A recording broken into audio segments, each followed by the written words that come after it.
ಕರ್ನಾಟಕ ಮತ್ತೆ ತಮಿಳುನಾಡಿನ ಮಧ್ಯೆ ಕಾವೇರಿ ಬಿಕ್ಕಟ್ಟಿನ ಸಮಸ್ಯೆ ದಿನೇ ದಿನೇ ಜಾಸ್ತಿ ಆಗ್ತಾ ಇದೆ.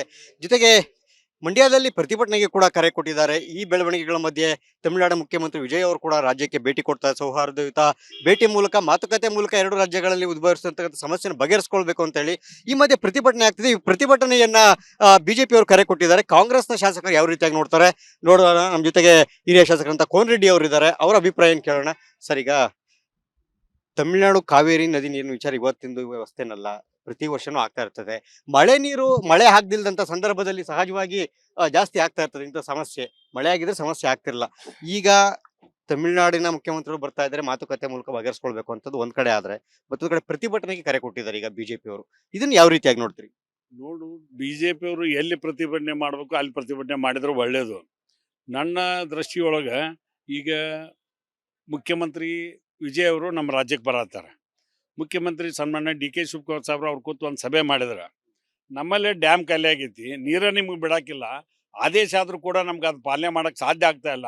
ಇದಕ್ಕೆ ಏನು ಮಾಡ್ಬೇಕಂತ ಒಕ್ಕೂಟ ವ್ಯವಸ್ಥೆಯಲ್ಲಿ ಒಬ್ರಿಗೊಬ್ರು ಚರ್ಚೆ ಮಾಡಿದ್ರೆ ಒಳ್ಳೇದಲ್ಲ. ಅದನ್ನ ಬಿಟ್ಕೊಂಡು ಪ್ರಧಾನಮಂತ್ರಿಯವರು ಮಧ್ಯಪ್ರವೇಶ ಮಾಡ್ಬೇಕಂತ ತಿಳ್ಕೊಂಡು ಹೇಳಿ ಬಿ ಜೆ ಪಿಯವರು ಕೇಂದ್ರ ಸರ್ಕಾರಕ್ಕೆ ಹೋಗಲಿಲ್ಲ. ಇಲ್ಲೇ ರೈತರು ಕೂಡ ಹೋರಾಟ ಮಾಡಿ ಪ್ರಚಾರ ಪಡೆದಿಂದ ಏನಾಗಬೇಕೈತಿ, ಅಲ್ಟಿಮೇಟ್ಲಿ ನಮ್ಮ ರಾಜ್ಯದ ಪರವಾಗಿ ನಮ್ಮ ನಿಲುವು ಜಲ ಮತ್ತು ಯಾವುದೇ ವಿವಾದ ಬಂದಾಗ ನಾವು ರಾಜ್ಯದ ಪರವಾಗಿ ನಮ್ಮ ನಿಲುವು ಇರ್ತೈತಿ. ಅದಕ್ಕೆ ಅದು ಬಿಟ್ಕೊಂಡು ಭಾರತೀಯ ಜನತಾ ಪಾರ್ಟಿ ಅವ್ರು ಹೋರಾಟ ಮಾಡೋಕೆ ವಿರೋಧ ಪಕ್ಷಗೆ ಅವ್ರಿಗೆ ಹಕ್ಕಿದೆ. ನಾನು ಹೋರಾಟ ಮಾಡಬಾರ್ದು ಅಂತ ಹೇಳಂಗಿಲ್ಲ. ಅದು ಎಲ್ಲಿ ಹೋರಾಟ ಮಾಡ್ಬೇಕು ಅನ್ನೋದು ಭಾಳ ಗಂಭೀರವಾದಂಥ ಸಮಸ್ಯೆ. ಕೇಂದ್ರ ಸರ್ಕಾರದ ಮೇಲೆ ಒತ್ತಡ ತರಲಿ ಅಂತ ತಾವು ಹೇಳ್ತೀರಿ? ಅಲ್ಲ, ಕೇಂದ್ರ ಸರ್ಕಾರ ಅವ್ರದ್ದೇ ಐತಿ. ರಾಜ್ಯದಿಂದ 4 ಮಂದಿ ಸಚಿವರಾಗ್ಯಾರ, 28 ಜನ ಸಂಸದರದಾರ. ನಮ್ಮವ್ರನ್ನ ಇಟ್ಕೊಂಡು ನಾವು ಹೇಳೋದು, ನಾವೆಲ್ಲರೂ ಕೂಡ ಒತ್ತಾಯ ಏನು ಮಾಡ್ಬೇಕಂದ್ರೆ, ನಮ್ಮ ರಾಜ್ಯದ ನೀರು ಎಲ್ಲ 15 ದಿವಸ 3,500 ಕ್ಯೂಸೆಕ್ಸ್ ನೀರು ಬಿಡ್ರಿ ಅಂತೀರಿ. ಮತ್ತು ನಾವು ಹೆಂಗೆ ಮಾಡ್ಬೇಕನ್ನೋದ್ರ ಅಲ್ಲಿ ಕೇಳಬೇಕಲ್ಲ, ಆ ಸಮಿತಿ ಮುಂದೆ ಹೇಳ್ಬೇಕಲ್ಲ. ಸಮಿತಿ ಕೇಂದ್ರ ಸರ್ಕಾರಕ್ಕೆ ಹೋಗಿ ಹೇಳ್ಬೋದು ಕೇಂದ್ರ ಸರ್ಕಾರ. ಅದಕ್ಕೆ ಒಂದು ರಾಜ್ಯ ಬಾಜು ಕರ್ನಾಟಕ ಮತ್ತು ತಮಿಳ್ನಾಡು ಬೇರೆ ಅಲ್ಲ, ಅಂತಮ್ರ ಗೆದ್ದಿದ್ದಂಗೆ. ಅದಕ್ಕೆ ಹೇಳ್ತಾನೆ, ಮೇಕೆದಾಟ ಆತಾರ ಬೆಂಗಳೂರಿನ ನೀರಿನ ಸಮಸ್ಯೆ ದಾಟ್ತೈತಿ. ತಮಿಳ್ನಾಡವ್ರು ಮೇಕೆದಾಟಿಗೆ ವಿರೋಧ ಮಾಡಬಾರ್ದು, ಗೋವಾದವರು ಮಾದಾಯಿ ಕಸಮಂಡ್ರಿಗೆ ವಿರೋಧ ಮಾಡಬಾರ್ದು, ಅದೇ ರೀತಿಯಾಗಿ ತೆಲಂಗಾಣದವರು ನಮ್ಮ ಆಲ್ಮಟ್ಟಿಗೆ ವಿರೋಧ ಮಾಡಬಾರ್ದು. ಇವೆಲ್ಲ ಒಕ್ಕೂಟ ವ್ಯವಸ್ಥೆಯಲ್ಲಿ ಕೂಡಿರ್ತಕ್ಕಂಥದ್ದು. ಅವ್ರಿಗೆ ನೀರು ಕಡಿಮೆ ಬಿದ್ದರೆ ನಾವು ಬಿಡಬೇಕು, ನಮಗೆ ಬೇಕಾದಾಗ ಅವ್ರು ಬಿಡಬೇಕು. ಈಗ ನಮಗೆ ಬೆಳಗಾವಿ ಕಡೆ ನೀರು ಕಡಿಮೆ ಆತಂದ್ರೆ, ಬಿಜಾಪುರಕ್ಕೆ ನೀರು ಕಡಿಮೆ ಆತಂದ್ರೆ ಮಹಾರಾಷ್ಟ್ರ ಕೊಯ್ನಾ ಡ್ಯಾಮ್ನಿಂದ ನೀರು ಬಿಡಿಸ್ಕೊಂಡು ಬರ್ತೀವಲ್ಲ ನಾವು. ಇದು ಅಂತರ್ಗತೆ ಬದುಕ್ತಕ್ಕಂಥ ಒಂದು ವ್ಯವಸ್ಥೆ ಇರಬೇಕು. ಹೊರತಾಗಿ ಅದು ಪ್ರತಿಭಟನೆ ಮಾಡ್ತೀವಿ, ಇದು ಮಾಡ್ತೀವಿ ಅಂತ ಪ್ರತಿಭಟನೆ ಬೇಕು. ಯಾವುದು ಕೇಂದ್ರ ಸರ್ಕಾರ ನಮ್ಮ ಪರವಾಗಿ ಬರ್ಲಿಕ್ಕಂದ್ರೆ, ಅಥವಾ ರಾಜ್ಯ ಸರ್ಕಾರ ನಮ್ಮ ಪರವಾಗಿ ಬರ್ಲಿಕ್ಕೆ ನೀವು ಹೋರಾಟ ಮಾಡಿ. ಇನ್ನೂ ಏನಿಲ್ಲ, ಕೂಸುಟ್ಟಕ್ಕಿಂತ ಮೊದಲಕ್ಕೆ ಕುಲ ಇಳಿಸಿದ್ರೆ ಅದಕ್ಕೆ ಆ ರೀತಿ ಅಲ್ಲ. ನಮ್ಮ ರಾಜ್ಯದ ನಿಲುವಿನಲ್ಲಿ ನಾವು ಸ್ಪಷ್ಟತೆ ಇರಬೇಕು. ಆ ರೀತಿಯಾಗಿ ಆಡಳಿತ ಪಕ್ಷ ವಿರೋಧ ಪಕ್ಷವಾಗಿ ರಾಜ್ಯದ ಹಿತವನ್ನು ಕಾಪಾಡುವಂಥ ಹೋರಾಟವನ್ನು ಅವ್ರು ಮಾಡಲಿ. ಅದಕ್ಕೆ ನಮ್ಮ ಬೆಂಬಲ ಇದೆ. ಆಗಸ್ಟ್ 3ನೇ ತಾರೀಕು ವಿಜಯ್ ಅವರು ಬರ್ತಾರೆ, ತಮಿಳುನಾಡು ಮುಖ್ಯಮಂತ್ರಿಗಳು. ಸೌಹಾರ್ದಯುತ ಮಾತುಕತೆ ಅಂತ ಹೇಳಿ ಎಲ್ಲ ಬಗೆಹರಿಯುತ್ತೆ ಎರಡು ರಾಜ್ಯಗಳ ಇರ್ತಕ್ಕಂಥ ಬಿಕ್ಕಟ್ಟು ಅಂತ ತಮಗೆ ವಿಶ್ವಾಸ ಇದೆಯಾ ಸರ್? ನೋಡಿ, ಸನ್ಮಾನ್ಯ ಡಿ ಕೆ ಶಿವಕುಮಾರ್ ಸಾಹೇಬ್ರಿಗೆ ತಮ್ಮದೇ ಆದಂಥ ವಿಷನ್ ಇದೆ. ಅವ್ರಿಗೆ ಒಕ್ಕೂಟ ವ್ಯವಸ್ಥೆಯಲ್ಲಿ ಹೆಂಗೆ ಕೂಡಿಸ್ಬೇಕಂತಿದೆ. ಈಗ ಪ್ರಧಾನಮಂತ್ರಿಗಳಿಗೆ ಭೇಟಿ ಆದರು, ನಿರ್ಮಲಾ ಸೀತಾರಾಮನ್ ಅವರಿಗೆ ಭೇಟಿಯಾಗಿ ಕೇಂದ್ರ ಸಚಿವರಿಗೆ ನಮ್ಮ ಬಂದ್ರಾ ಯೋಜನೆಗೆ ನೀವು ಕೊಡಬೇಕಾದಂಥ 5,300 ಕೋಟಿ ಬಿಡುಗಡೆ ಮಾಡಿರಿ ಅಂತ ಕೇಳಿದರು.